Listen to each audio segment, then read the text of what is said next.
Hello again. This is Walter, the English Conversation Doctor, coming to you from Tokyo, Japan.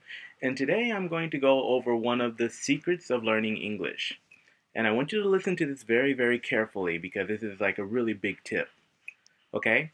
So I have a lot of students who come to me every day and they ask me, Walter, how do I learn English? What is the secret to learning English? I've been studying English for the past 10 to 15 years and my English hasn't improved. So, what I normally ask them, I just normally ask them a few questions. And my first question is, how much do you use English in your daily life? And for most students, the answer is pretty much 0 to 0.5%.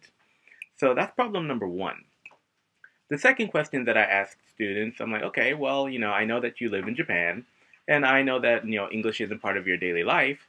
So what do you do and how do you study English every day? Or do you study English every day? And for most students, the answer is no. So that's problem number two.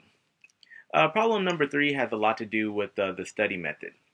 But the reason why I ask these questions is because, to be honest, there's a lot of stuff about English study that's a little bit understood by students. And one of the main things is English is not about study. English is a lifestyle. So if you want to become good at English, you are going to have to learn to live a life and add English to that life in order to become fluent. This is the same way that you learn to become fluent in Japanese. I keep telling my English students that there are no magic pills for learning English. There's no magic beans. You have to go out there, you have to study, you have to find something that you like to do in English and do it every day. Learning English is all about practice, right? And that's one of the things that a lot of students don't understand. So what happens is a lot of times students will come to my class and they haven't studied for like a week or maybe since the last time that they've taken my lesson.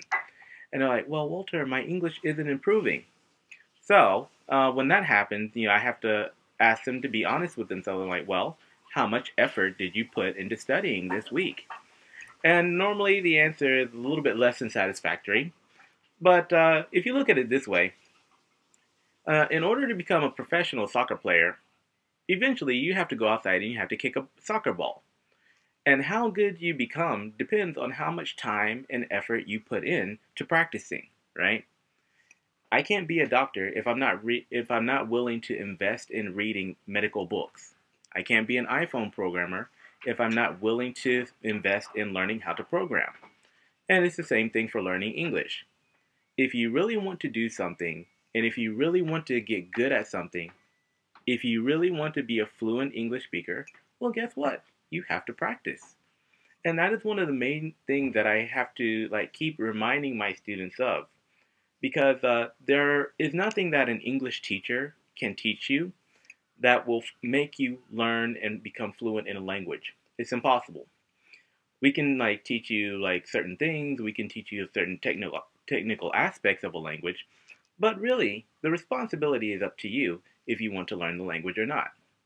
So I mean, for example, a good example of this is my Japanese. My Japanese is about business level. I've never been to Japanese school. I've never studied from a textbook, and I never will because I'm lazy. My study method is reading manga, watching anime, and playing video games. That's how I learn Japanese. The reason I can do that is because those things are interesting for me. It doesn't do me any good to study something that I'm not interested in because my brain is going to cut off and I'm not going to learn anything.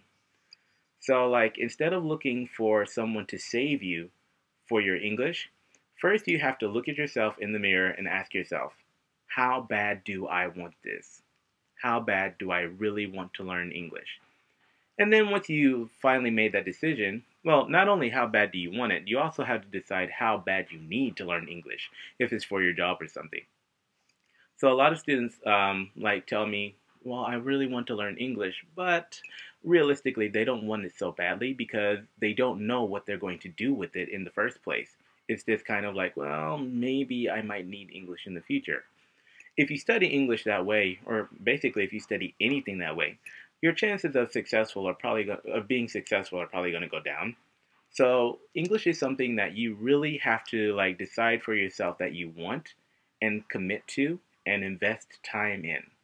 That is one of the number one secrets to learning how to become fluent in English. And I'm not talking about running to English school on the weekends so you can sit there and study for 6 hours a day and hide behind a textbook.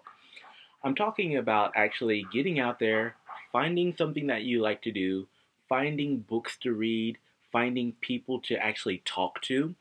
This is how you're going to improve your English skill.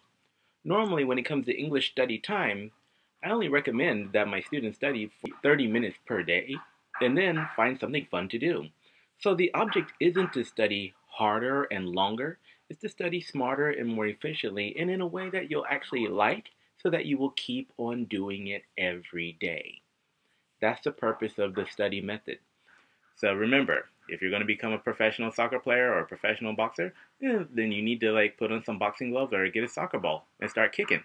So like that's about it for this one. But I did want to go into that before we started getting into the frame system and the way that I actually teach English, because motivation and learning how you're going to use the language is one of the biggest obstacles that students face when they're trying to learn English, right?